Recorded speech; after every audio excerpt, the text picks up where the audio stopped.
I try to wake up every morning and go to bed every night with gratitude in my heart. I truly think that's the key to happiness. Excites me about leadership is the ability to make an impact. Is 3 words, which is always be giving. You are in service of others, right? And so I think it's good to have that mindset. I had some really great bosses and mentors who taught me some of the lessons that they had learned. And that's why I'm so passionate about the team and the culture, because together we can be unstoppable.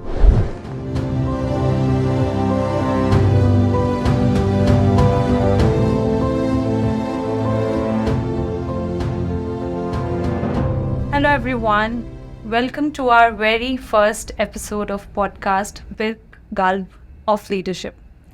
I'm really excited to introduce you all to our first guest today. Before I dive into the conversation, let me tell you, I can already feel a lot of positive energy in this room, and that's definitely because of our guest today.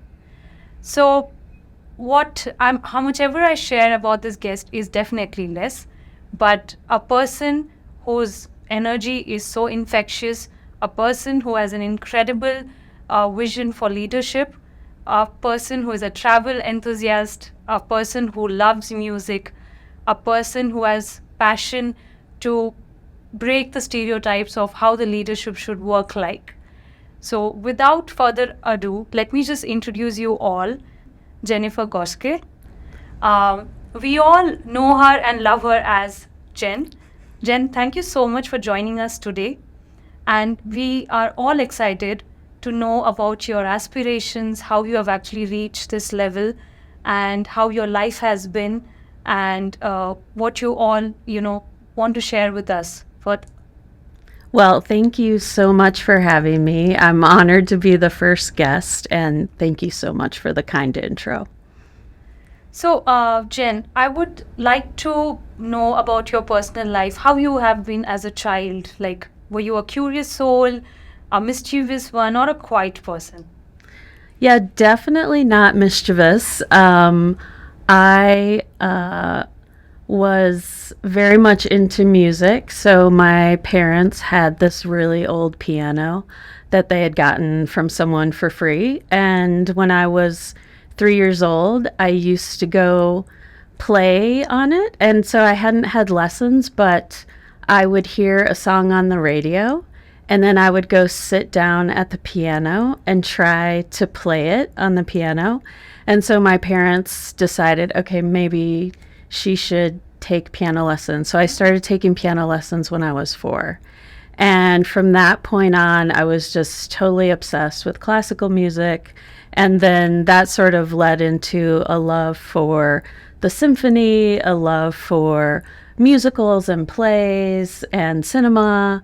And so I would say I was not, sort of a loud, outgoing child. I liked my music. I liked to read books. I liked to ride my bike to the park. I had a basket on the front of my bike, and I would fill it with all my favorite books and then ride my bike and sit under the tree and read books. So I guess I was kind of a boring child.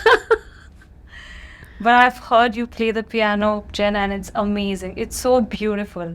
Thank you so much. I took piano lessons until I was in my teens. And then when I went away to college, my parents kept my piano for about a year or so. Okay. But then I was living at college, and so they sold my piano. And they're like, you're not here to play it, so, why are we holding on to it? And so for 27 years, I did not play the piano. Oh. And then during COVID, I got bored, and I bought a piano, and I had to teach myself all over again. So I'm not back to where I was when I was, 18, but I'm working on it. That was really interesting to hear, Jen. Now coming to, that has been your hobby, right? Playing the piano. But how did you choose this career, right? How did you actually choose that you want to be a leader? And what were your takes during this period of learning? So, if I go back to when I first started my professional career, it was in accounting. So, I was working in public accounting. And when you first start out, obviously you're an individual contributor. And so I am very much a perfectionist. And so I wanted to be exceptional. And when you first start a new job, it's really difficult in the short run to be exceptional because you're learning, right? You're not really sure what you're supposed to be doing.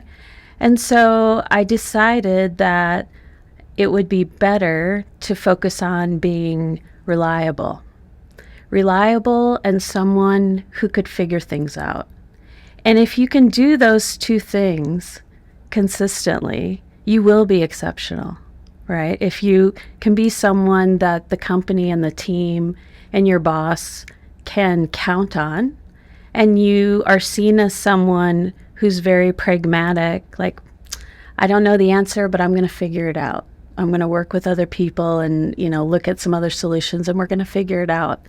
Those people are so valuable to an organization. So I learned that lesson. But for the longest time, I was doing well in my career, not because of a team effort. I was doing well because of an individual effort. Even when I got promoted into a leadership role, I was just strong-arming things to the finish line.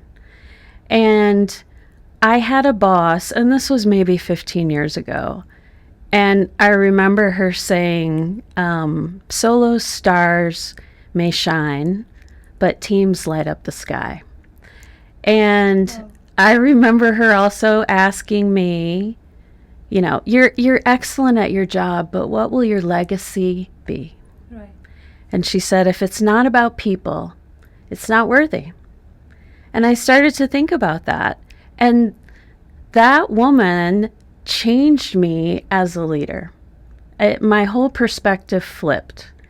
And you start to realize no magic happens without the team.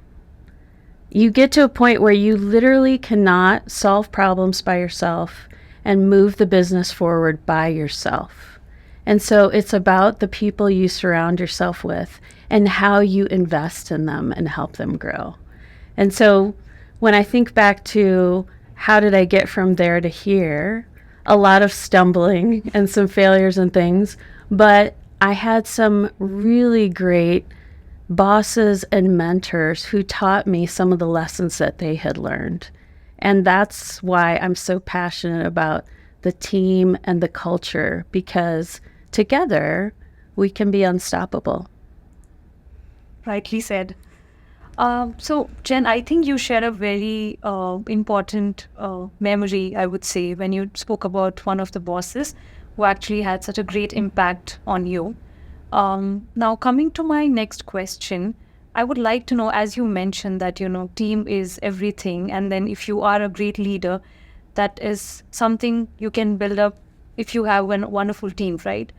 But how do you keep the team motivated? How do you actually give them that confidence that if we want to achieve something, this can be done together? But I think one thing what team actually demands, or, they look for always, is motivation. So what's your advice on that? So a couple thoughts there. First of all, I think everyone is motivated by different things. And it can change during your life, right? There might be a period of your life where you have young children, and so flexibility might be really important to you and motivating to you. Or you might be at a point in your life where you really want to be challenged and to be given difficult problems to solve. And that is motivating to you, that someone trusts you to go do that. So as a leader, a very important part of your job is figuring out what is important to the people who work for you, and then figuring out how you can give them that, right? The other thought I have is, and I talked to the leadership team about this, when you think about motivation, there's three things that generally motivate the team. The first is autonomy, the ability to direct my own life, right? Nobody wants to be told what to do, right? So they want to have some control over their schedule, their work, maybe who they work with, right? Where they sit, what time they come into the office, right? What days they come into the office. So autonomy, very important.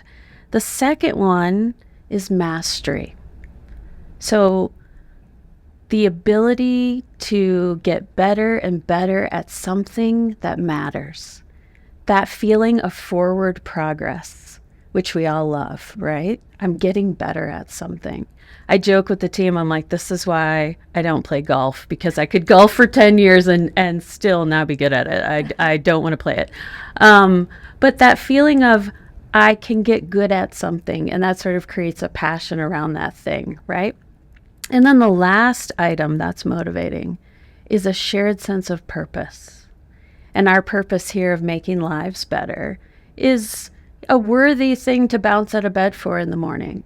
So it's very important that the whole team understands that piece so that there's something of, higher importance that they're coming in to do. Maybe I'm in accounting and there's not a lot of joy in posting journal entries. But if I know that the work that I'm doing here is helping someone in another office do their job better or easier or more efficient, I'm making their life better, right? And so again, it's something that's motivating to us. So those are the three things that I think are very important to help motivate the team. Good to hear. I think a lot of leaders have a lot of things to learn from you, because I think when it comes to leadership, as you mentioned, that it's very important that we gather all that information, what the team is also looking up to. And I think when it's the leader and the team working together is the time when we can actually achieve bigger milestones. Agreed. So, Jen, I would like to know what has been your strength, or what's that zeal which keeps you going, because I think we need that push, right, every time, because our days are not same, our nights are not same. So what is that information, or what's that in your mind you always have and you're like, I'm good to go? So I think about back to the purpose, making lives better, but I try to wake up every morning and go to bed every night with gratitude in my heart. I truly think that's the key to happiness. And I think about the immense privilege it is to serve the team as a leader. And that is motivating to me. But I think leadership, and the thing that excites me about leadership is the ability to make an impact. So whether it's making an impact on someone's career and helping them, progress through their career, or making a positive impact in the community, that's really what gets me excited and brings me a lot of joy. Yeah, I think that truly is. And I don't think you have any weaknesses. But do you have your low days where you feel like, okay, I just want to pause, I want to take a step back? So do you have your days like that? Of course. There's always things that I'm working on, right? So, and I think a lot of skills that help you succeed in the business world are things that are never checked done. So for example, communication and conveying a message to other people. We can always get better at that. And I really beat myself up when I feel like I've had a meeting and I wasn't able to convey the importance of something or the benefit of doing this or the risk of doing that. And I do debrief with myself afterwards, like what could I have done or said or presented that would have conveyed this in a better way. I also think about the importance of taking very complex things and making them simple. Can I explain it to a grandmother, right? Will she, or a 5-year-old, will they understand, right? And if I can't, I need to figure out how to better package that message. So I think communication and presentation is something that I'm always working on. And then the other thing that I'm working on is just really a tendency to not be a perfectionist. And so since I was very young, I don't know why I'm like this, but I want things to be excellent. I want them to be perfect if they can.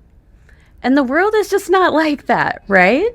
And so I have to remember to give myself and others grace on that. And what's important is not perfection. It's perseverance, and the two are wildly different. One is like, well, I need it to be a certain way, and if it's not, I'm lost. And the other one is, it's not going to be perfect, so let's move forward and make art out of the chaos. And so that is something I'm constantly sort of battling with myself about. Does this need to be perfect? Of course I want it to be, right? Does it need it to be perfect, or can it be 80% and that's enough? So I got a little curious there. So as you mentioned that, you want it to be perfect, but if that doesn't happen, or probably let's take an example of a presentation you had to do and it didn't happen the way you actually expected it to, does that bother you? Does that stress you out? And if it does, then how do you overcome that? Yes, it stresses me out. In fact, I relive the moment like 100 times in the following days. So what I try to do, of course, I beat myself up over it. But what I try to do is think about, okay, it's done. I can't go back and change it. What will I do differently going forward to avoid that thing in the future, right? And so I think if we're talking about a presentation, preparation is key. And everyone does it a different way. Some people are great at winging it. I am not. And so one of the things that I do, which you guys might think is weird, but I will literally script everything I want to say for that particular slide. I script it. And then I will practice it. Now, depending on how sort of critical the presentation is, I will practice it in front of the mirror. Because I want to hear myself say the words. I want to see myself say the words. And then I get to the point where I know it's stone cold. So when I walk into that meeting, I'm just talking, right? Now, I might have my notes there, but I'm not reading. I'm talking. Now, I'm not great at that, at memorizing things. So anytime you see me up in front of the group and I'm speaking, I'm probably looking down at my notes because I didn't have time to memorize it.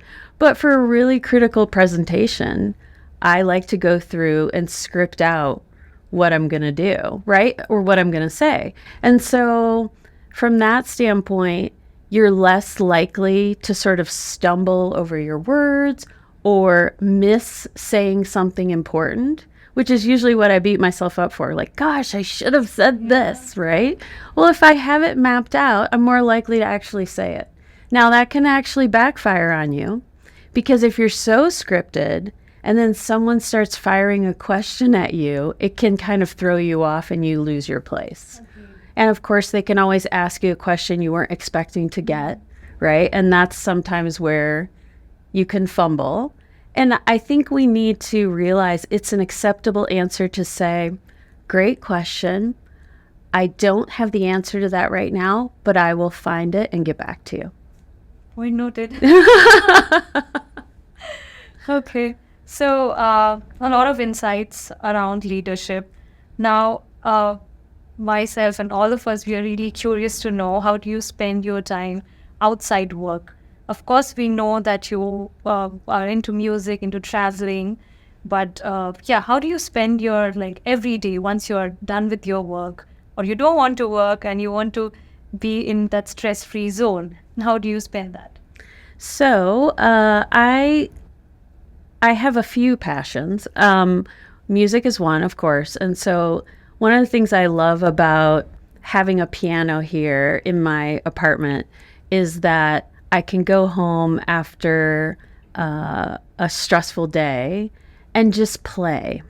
And the nice thing about playing the piano is I'm really not very talented, meaning I can't multitask while I'm playing. I cannot think about work while I'm playing or anything. I all I can do is just focus on the music and sort of get lost in the music. So I love playing piano at the end of the day, and my neighbors have only complained once.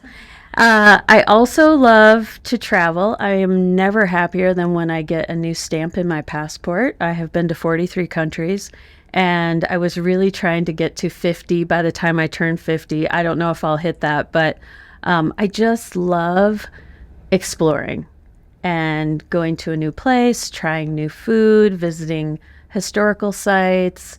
I just love that. And so I have a long list of places that I want to go. And then I also love going to the gym. And I love lifting weights, which it's just such a rush, just getting your muscle pump in the mirror. And I also really like walking, just trekking, whether it's on the treadmill or just going for a walk or a hike outside. So this is for everyone, guys. See the glow, and that's because of the gym and all the workout. Because definitely workout definitely helps us, and I think it's very important for the metabolism to keep running. So tell us about how it is different from the States. What is that something you have learned from here, and what is that Indians or the work culture here can learn from the States? I have absolutely cherished my time in India, and I have learned so much and will take so much back with me when they send me back eventually. So one of the things that I absolutely love is how people at work are good friends. Your best friends are at work. And that's very different from the United States. Not that people don't have friends at work, but I think Americans compartmentalize their lives. So it's like, this is my work life and this is my personal life, and they don't always mesh, right? Whereas here, I feel like the team has a different connection and sense of camaraderie. And it's just so warm. And so that is very different. And one of the things I love is that we all go eat lunch together and sit and talk about, oh, what are you doing this weekend? Or how is your family? Or you went on vacation. And that's something we do every day. We go and have lunch together. If you were in the United States, you would probably grab a bag of chips and a big gulp, and you might sit at your desk and multitask eating during a meeting. And it's not that Americans aren't hungry or want to have lunch, but they tend to do a lot of multitasking. And I would call it more of a fast food culture than a slow food culture. So India reminds me a bit of some of the Mediterranean countries where you're going to sit down over a meal, right? And we're going to have a conversation and enjoy the food and enjoy the company. So I absolutely love that. One of the things that was an adjustment for me as an American was just the concept of time here. Yeah. So we joke about Indian stretchable time, right? And so, I mean, in the early days, it was not unusual for me to say, oh, I have a meeting at 11 o'clock and I'll go to the meeting room and I'm meeting, maybe it's, consultants from the outside are coming in to meet me, and I'd go sit down at 11 o'clock and 11:05 and 11:10 and 11:15, 11:20, and no one's here yet. And I'm like, did I get the time wrong? And 11:30, they walk in. It's like, oh, hi, well, there was traffic, And so that, I like the fact that it's just kind of like, well, we'll adjust a little. Like, we're flexible, right? Well, there was traffic. We'll adjust a little. But I think that one of the things that we can continue to work on is just making sure that we have respect for other people's time, and that if we said, hey, we've got a meeting at 10 o'clock, if we're not going to be there at 10, a quick message, hey, on my way, right? I'm going to be there in 5 minutes. So that's one thing I would say is a difference between U.S. work culture and India work culture. And again, I feel like we're a little more laid back here, casual, like, please adjust a little. We'll be okay. I think that goes back to one of your suggestions which you provided previously, that communication is very much important. So as you mentioned, each one's time is very important. And if you are getting late or delayed, it's good to actually communicate and just, keep that person sane. Yes. So, Jen, what more we have in the store? What is your next venture? So what's your next surprise for all of us? Well, let me just say the futures for the team here are just so very bright. 7-Eleven has been around for 97 years, right? A very successful company, and we will continue to grow. And because of that success, GSC will have the opportunity to continue to grow and be a key part of 7-Eleven's strategy and success in the future. So I think we will continue to see different types of work come here, and we will continue to grow as a team. Wonderful. Yeah. So, Jen, I know there's a lot to converse about, but I have one thing I would like you to actually, let us know or advise. There are a lot of aspiring leaders, or there are budding, people who want to actually get into the leadership role. So, what's your take on that? What's your suggestion for them? So, I have a piece of advice related to how you conduct your day and how you prioritize what you're working on. And my advice is 3 words, which is always be giving. And maybe you've heard always be closing, right? In sales, that's something they use, always be closing. And mine is always be giving. So as a leader or an aspiring leader, how are you helping someone else, helping your team through a difficult problem, helping your boss get ready for an important project or important meeting, helping the community? Because as a leader, you are in service of others, right? And so I think it's good to have that mindset. They're not here to serve you. You are here to serve them. How do you remove roadblocks? How do you help them be more successful in their day-to-day work? So that would be my advice. I think that's one of the best advices even I have heard in my, last few years of experience. And it's wonderful because most of the time we have heard that, as you mentioned, it's a day of closing or more expectations. But I think if we go hand in hand is something when we can achieve bigger things in life, definitely. I truly enjoyed the conversation and I hope you guys all did the same. So for more interesting videos, keep watching us, keep following us. And wait. Please don't forget to like, share and comment. And definitely don't forget to subscribe. Thank you so much. Bye-bye.